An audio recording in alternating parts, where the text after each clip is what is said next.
The Battle of Kursk. The greatest tank battle in history unfolds before your eyes. Through authentic wartime footage, cinematic recreations and detailed animations, witness the 20 minutes that changed the course of World War II. In the spring of 1943, following the defeats at Moscow and Stalingrad, the pendulum of war swayed precariously on the Eastern Front. Hitler's allies began to waver. Neutral nations distanced themselves, and whispers of dissent echoed through the corridors of German command. The Führer knew that only a decisive victory could salvage the situation. On the vast Russian plains, the Kursk salient protruded like a dagger into the German lines. Field Marshal von Kluge, commander of Army Group Center, and General Rudolf Schmidt proposed a bold plan. Launch simultaneous attacks from both north and south, executing a pincer movement to sever this bulge and annihilate the Soviet forces within. This plan, codenamed Operation Citadel, swiftly gained Hitler's approval. Yet strategic disagreements emerged immediately. Inspector General of Armored Forces Heinz Guderian bluntly stated that sending elite armored units against fortified positions would be tantamount to suicide.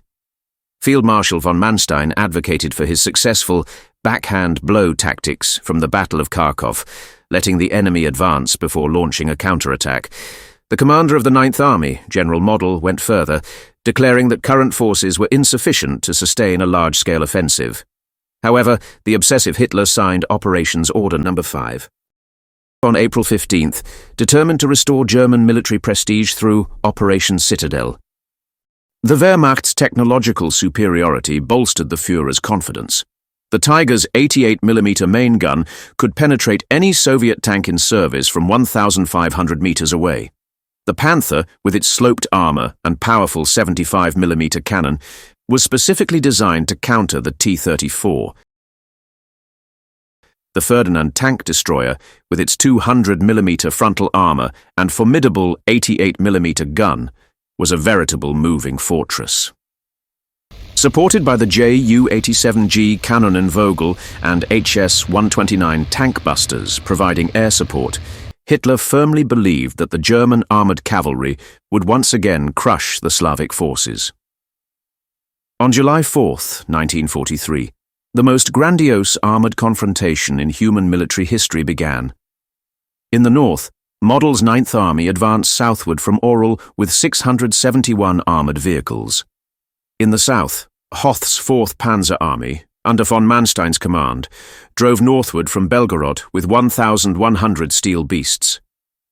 The SS elite divisions, Death's Head, Das Reich, and Leibstandarte SS Adolf Hitler, along with the Großdeutschland division, formed the steel spearhead aimed directly at Prokhorovka. Moscow had already penetrated the German intentions. The Swiss Lucy spy network and British Ultra code-breaking operation worked in tandem to deliver Operation Citadel's details to Stalin's desk. Zhukov and Vasilevsky strongly advocated switching from an offensive to an elastic defense strategy, utilizing deep echeloned fortifications to wear down the German assault forces. History presented a fascinating symmetry. While Hitler insisted on a forceful offensive, Stalin adopted the defensive counterattack strategy that coincidentally aligned with Manstein's own tactical preferences. A contest of steel and intellect was about to unfold on the Kursk steppes. This battle, which Manstein would later call the Tank Battle of Cannae, would ultimately rewrite the balance of power on the Eastern Front. Following Stalin's approval of the elastic defense strategy, the Soviets began constructing an unprecedented defensive system.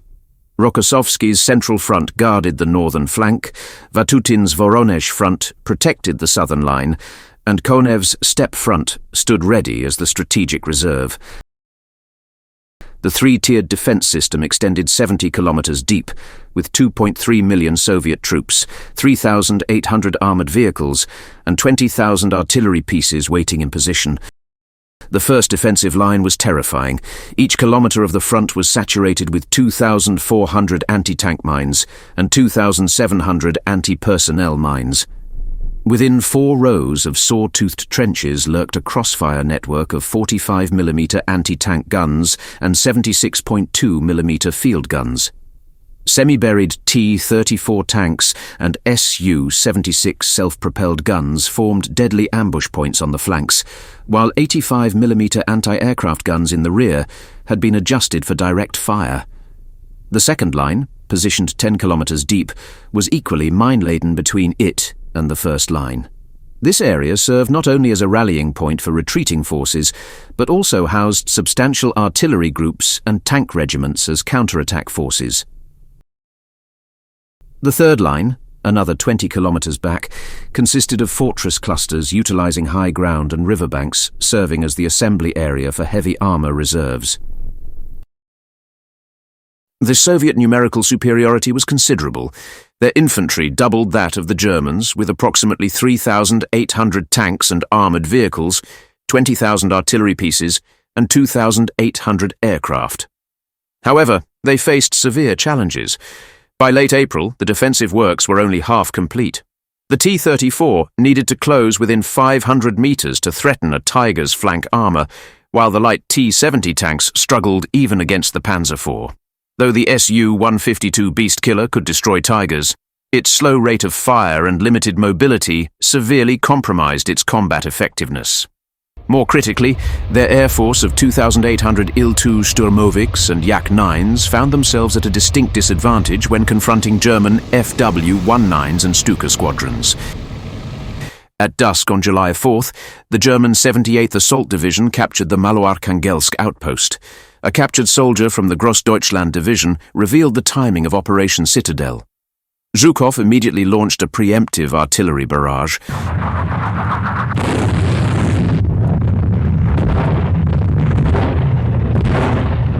But when 300 P-2 bombers encountered FW-19s over Oral, this hasty air counteroffensive ended in disaster, with the Soviets losing 176 aircraft.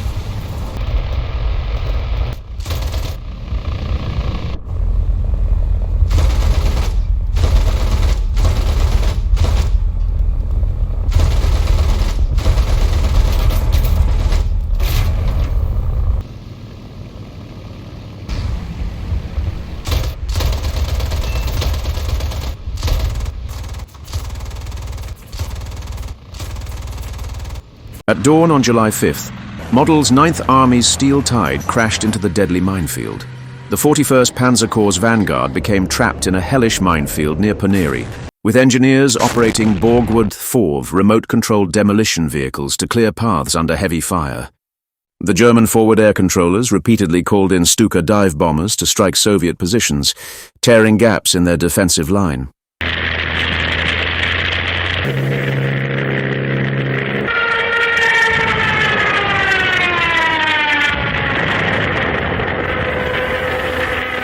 The Tiger tanks of the 505th Heavy Tank Battalion demonstrated their prowess at step.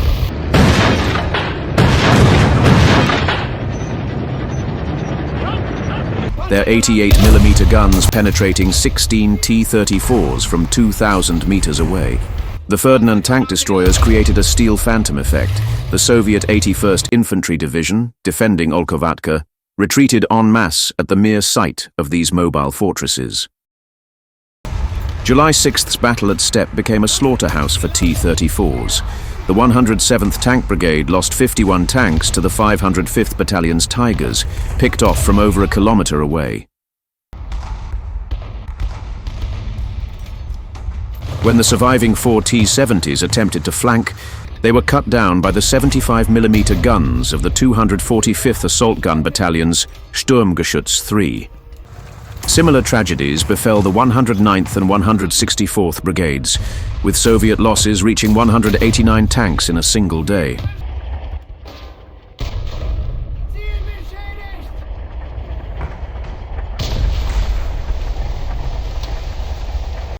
On July 8th, torrential rain poured down. Though the 33rd Panzer Grenadier Regiment of the 4th Panzer Division captured Teplo, they stalled when the 2nd Panzer Division's tanks hesitated in the face of Soviet anti-tank fire. Model furiously wrote in the Army Group's daily log, condemning Luba's cowardice for squandering victory, but ultimately retained his command considering battlefield stability. By this time, the German forces in the northern sector had lost 47% of their assault capacity. The decisive moment on July 10th was tinged with dark irony. Just as 15 Tigers from the 505 Battalion reached the strategic high ground at Hill 253.5, the 4th Panzer Division, which should have followed up, fell into command paralysis when Division Commander Dietrich von Koltitz was injured in a vehicle accident. The Tigers, exhausted of ammunition, were forced to withdraw, missing the perfect opportunity to tear through the 3rd defensive line. In this northern offensive, German casualties reached 20,715 men, with tank losses exceeding 300 units. Model finally ordered a complete switch to defensive positions on July 12th.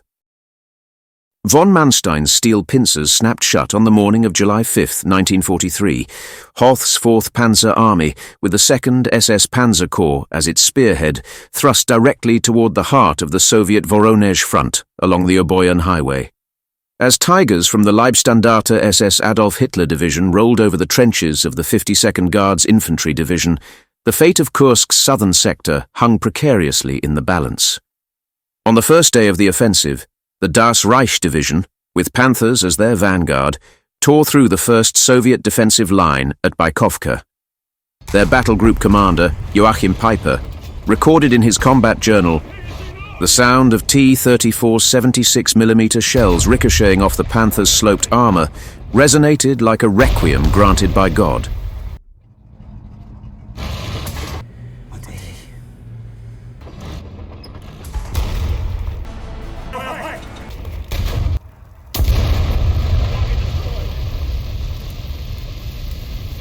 However, the M3 Lee medium tanks of the Soviet 230th Tank Regiment became steel coffins.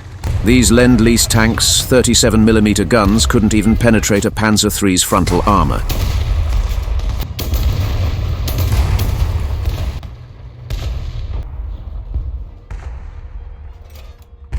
When Vatutin committed 593 tanks in a counterattack, the Das Reich Division's 88mm anti-aircraft positions transformed into harbingers of death.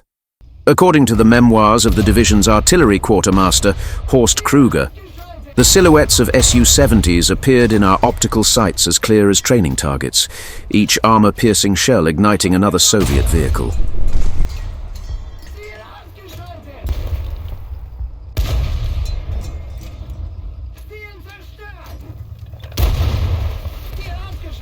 The Germans achieved an astounding 17-to-1 exchange ratio in this engagement, while HS-129 attack aircraft overhead played a deadly requiem for retreating T-34s with their 30mm cannons.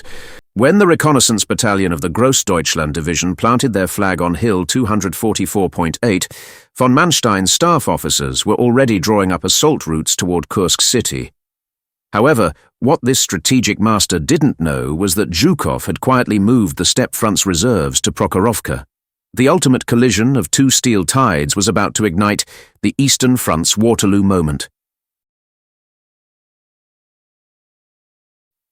The Soviet 5th Guards Tank Army's T-34 stood ready, but their commander, Pavel Rotmistrov's decisions planted double seeds of disaster. First was the last-minute change of attack position. The offensive, originally planned to launch from the 3rd defensive line, had to be adjusted when Germans occupied the area. No one realized that the anti-tank ditches, built to halt German forces, would become fatal obstacles for their own armor. Second, Rotmistrov misread enemy intelligence.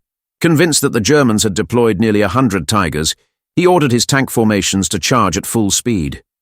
T-34 crews received their final orders. Well down the throttle, close to 300 meters, and aim for the side armor. However, the defending Leibstandarte SS Adolf Hitler and Das Reich divisions had only 5 Tigers, with Panzer IVs forming their main strength. At 8:30 a.m. on July 12th, 130 T-34s from the 170th and 181st Tank Brigades launched their high-speed assault on the Leibstandarte's positions. German outposts fired continuous warning flares. Young SS Tank Company Commander von Ribbentrop, son of the German foreign minister, led 7 Panzer IVs on reconnaissance.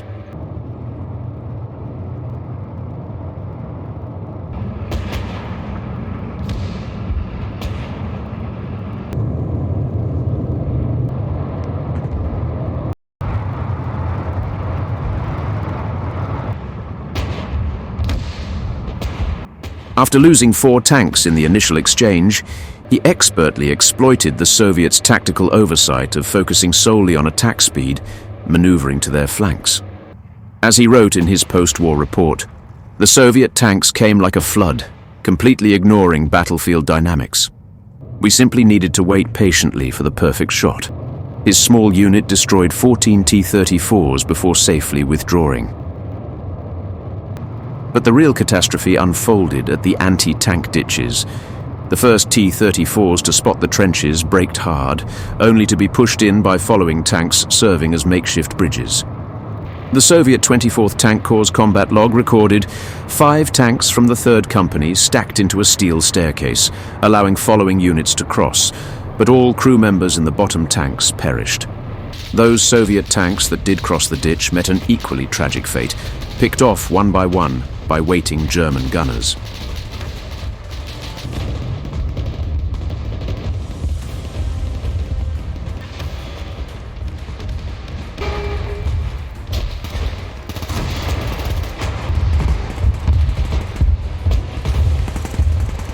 The Soviet forces turned south, where there was a single passage across the ditch. As Soviet tanks crowded into this narrow corridor, they were met by the deadly crossfire of 8 Panzer IVs and 3 PaK-40 anti-tank guns from the 1st SS Panzer Regiment's 2nd Battalion. Within 23 minutes, 47 T-34s were destroyed.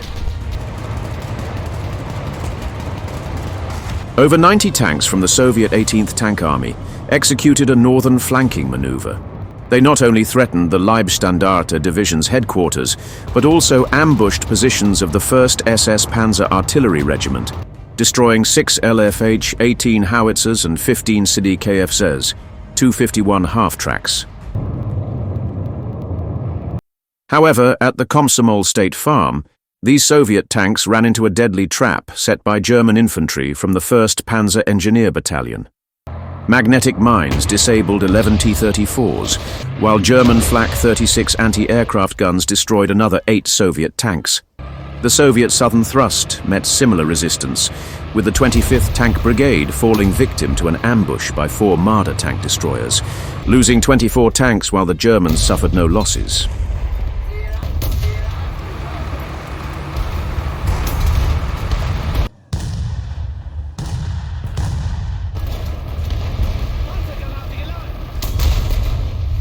Legendary tank commander Michael Wittmann led 4 Tiger tanks, along with Panzer IVs and assault guns, in an epic confrontation against over 100 T-34s from the Soviet 18th Tank Army. The Tigers began picking off the rapidly advancing T-34s from 1,000 meters away. An officer from the Das Reich division recorded, "Wittmann's tactics were perfect. His Tigers held steady positions while lighter armored vehicles constantly adjusted their positions, creating a lethal web of fire."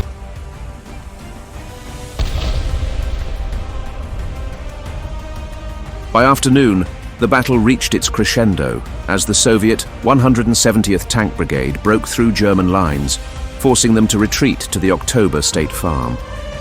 At 1800 hours, the 170th and 181st Tank Brigades successfully wedged between the Death's Head and Leibstandarte divisions, only to be ultimately driven back to Andreevka by German armored counterattack forces. The aerial combat was equally fierce. 2 Soviet air armies engaged in a death struggle with the German 8th Air Fleet. The fighters from both sides painted death's artwork across the sky with their contrails.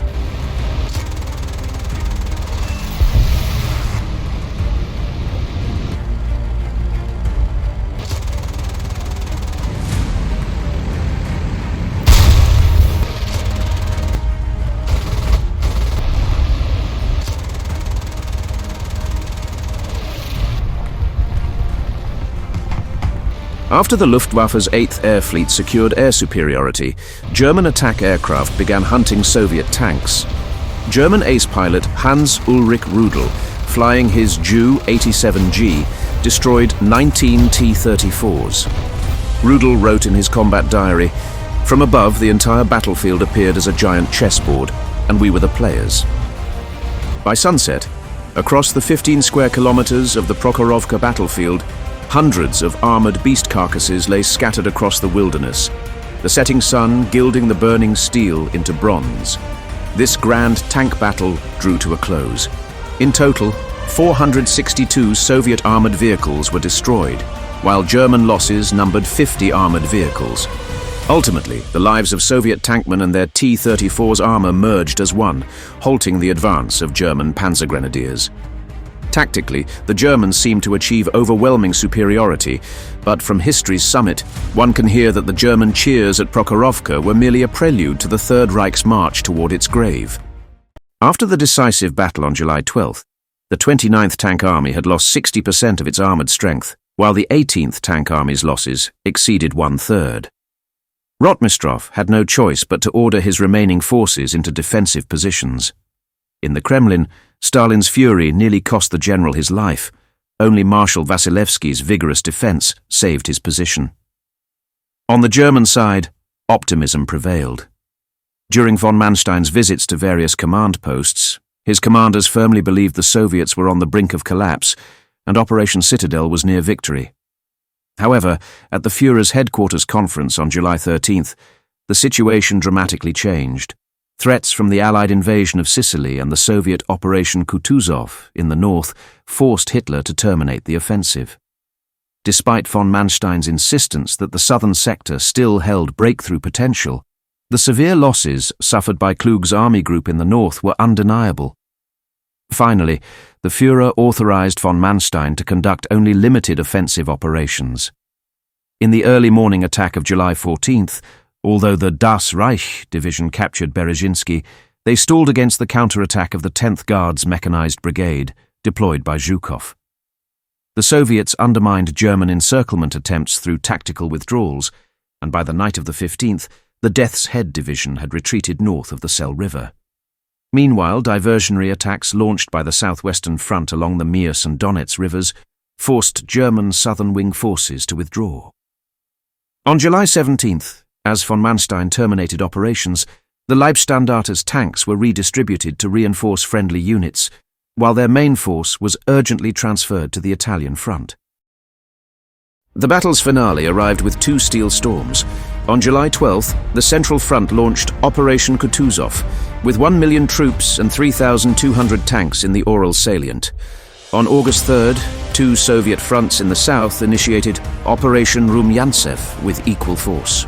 By August 23rd, when Kharkov was liberated, German forces had completely withdrawn from the Kursk salient. This battle not only marked the irreversible loss of German strategic initiative, but also validated the maturation of Soviet deep battle theory, from the desperate counterattack at Moscow, through the meat grinder of Stalingrad, to the steel collision at Kursk. The scales of war irreversibly tipped toward the Allies. Kursk is not just the name of a battle, it marks the turning point of an era. Here, for the first time, the Nazi war machine's advance was permanently halted, and here the free world glimpsed the dawn of victory. The sunflower seeds crushed into the black earth by tank tracks would sprout and grow the following spring, blooming under the sun. This is life born from death. If you're interested in these sweeping historical moments, please subscribe to my channel. Here, we'll continue to explore the crucial moments that changed the world, listen to history's echoes, and contemplate the true meaning of war and peace. Thank you for watching, and I'll see you in the next episode.